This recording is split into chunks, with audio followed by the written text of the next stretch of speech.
వాళ్ళ రుణాన్ని మనం తీర్చుకోలేము. ఎందుకనంటే తల్లి చేసే సేవ అసామాన్యమైనటువంటిది. మనం ఘాటుగా చెప్పాలి అంటే మన పని మనం చేసుకోగలిగేటువంటి స్థితి వచ్చేంత వరకు తల్లి మనకు సేవ చేస్తుంది. మరి అటువంటి సేవ ప్రేమతో చేస్తుంది.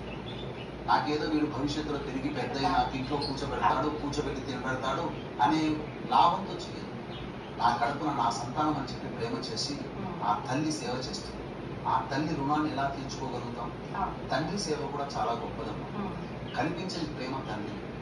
నాకు ఐఫోన్ కావాలన్నా, బైక్ కావాలన్నా, నాకు మంచి కాలేజీలో సీట్ కావాలన్నా అంటే ఆ తండ్రి ఎలా కష్టపడుతున్నాడో, అప్పు తెస్తున్నాడా, ఇంకే రకమైన కష్టపడుతున్నాడో తెలియదు. కానీ కొడుకు బిడ్డకి అడిగిన విధంగానే వెంబడి తెచ్చిస్తున్నాడు. కాబట్టి అటువంటి తండ్రి ప్రేమని నువ్వు ఎలా తీర్చుకోగలుగుతావు? కాబట్టి వీక్షించేటువంటి ఐదు ప్రేక్షకుల్లో అబ్బాయిలైనా అమ్మాయిలైనా మీ తల్లిదండ్రులని వాళ్ళు బ్రతికున్నంత వరకు మీరు వాళ్ళ రుణాన్ని తీర్చుకుంటారు. ఎందుకంటారా?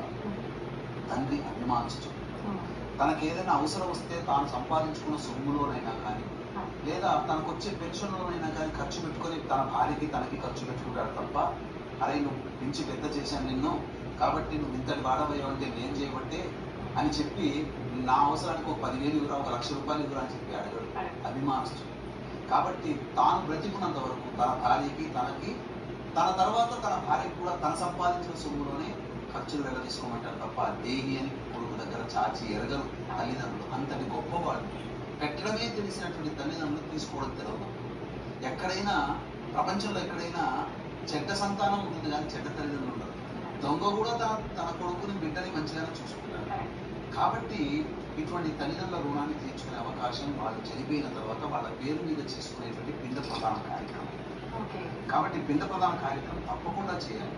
అసలు వాళ్ళు ఏ సంవత్సరం, ఏ నెల, ఏ మాసం, తెలుగు మాసం ఇంగ్లీష్ కాదు, ఏ మాసము ఏ తిథి రోజున, పౌర్ణమి తర్వాతన అమావాస్య తర్వాతన చనిపోయారో తెలుసుకుని ఆ తిథి వచ్చిన రోజున సాంప్రదాయ కుటుంబస్తులు అనగా యజ్ఞోపవీత ధారణ ఉన్నటువంటి బ్రాహ్మణ, క్షత్రియ, వైశ్య, పద్మశాలి, విశ్వబ్రాహ్మణ ఇలా యజ్ఞోపవీత ధారణ ఉన్నటువంటి వాళ్ళు అన్నప్రసాదంతో పిండ ప్రదానం చేస్తారు. యజ్ఞోపవీత తెలియని వాళ్ళ కోసమే ఈ యొక్క పితృపక్షాలు పెట్టింది.